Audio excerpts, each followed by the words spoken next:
The Gladiator School. At the Gladiator School, Servius lived in a cell just like a prison cell, but he was taken out every day for gladiator training. First, he had to pass a test to see how fit he was. Two trainers, big men with scars on their faces, wearing armor and carrying short, sharp swords, walked all around him. They poked him and squeezed his arms, and they pointed at a post 100 feet away. "How quickly can you run to that post and back?" one asked. Servius scowled at the men. He didn't want to learn how to fight, but if he didn't, he would be killed. Finally, he turned around and ran to the post and back. "Very good," the trainer said. "Now let's see how you do for endurance."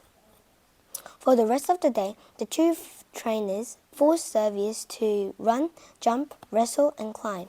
By night, he was covered in sweat and mud, and was so tired that he could hardly drag himself back to his cell. But he had passed the test. The next day, Servius stood in a courtyard along with 5 other new prisoners. "You will be gladiators," one of the trainers shouted. "Repeat after me the oath of the gladiator. I undertake to be burnt by fire, to be bound in chains, to be beaten by rods, and to die by the sword." To be a gladiator is a wonderful privilege. You are indeed lucky. Servius swallowed nervously. He didn't feel lucky, but all around him the other prisoners were repeating the gladiator's oath. So he took the oath as well. The next thing he knew, they were being marched off to their first training exercise, swinging wooden swords at straw men propped up against the gladiator school wall. The trainers had once been gladiators. They taught Servius and the other new recruits sword-fighting moves. When Servius had learned the moves, he had fought against one of the other gladiator students. They both had wooden swords, so no one got killed.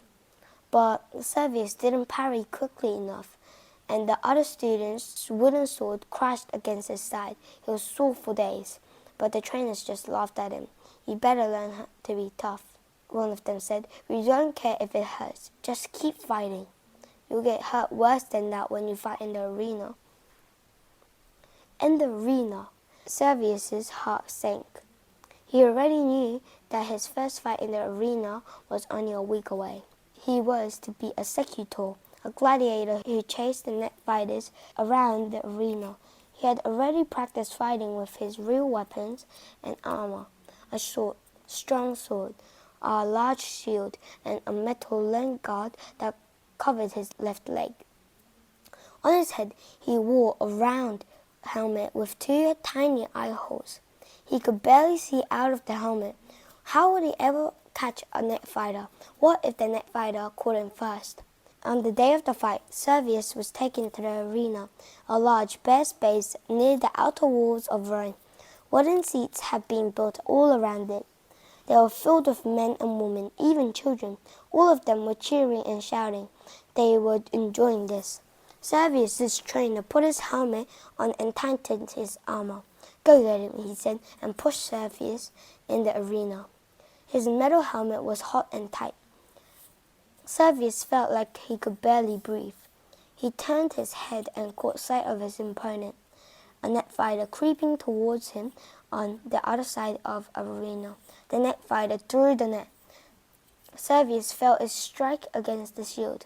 He advanced forward, waving his sword. The net fighter backed away. Suddenly he turned and began to run. "He's as frightened as I am," Servius thought. He started to chase the net fighter. His heavy armor slowed him down. The net fighter wasn't wearing any armor. He was getting away. Suddenly the net fighter tripped and stumbled. Before he knew it, Servius was standing right over the top of him.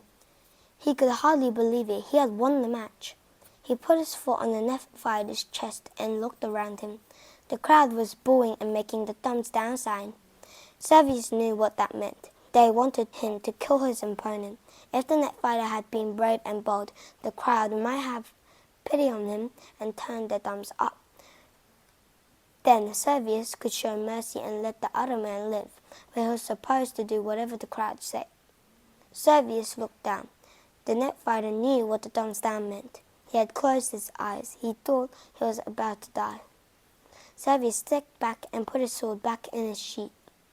"Get up. I can't kill you. I am not an animal. You know that it meant it would be wrong to kill a man for sport," he said. The net fighter scrambled away from him, hardly able to believe his ears. The crowd was booing louder and louder. They wanted to see blood, but Servius turned around and walked back to his trainer.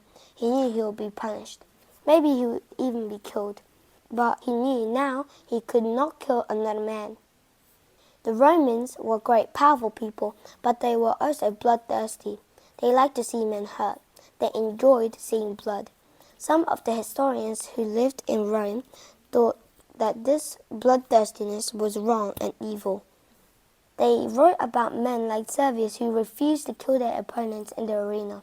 Some even killed themselves so that they wouldn't be forced to kill other men. The Roman philosopher Seneca wrote in a letter to a friend, "The show was even better to watch when this happened, because the men in the audience learned that it is more decent to die than to kill."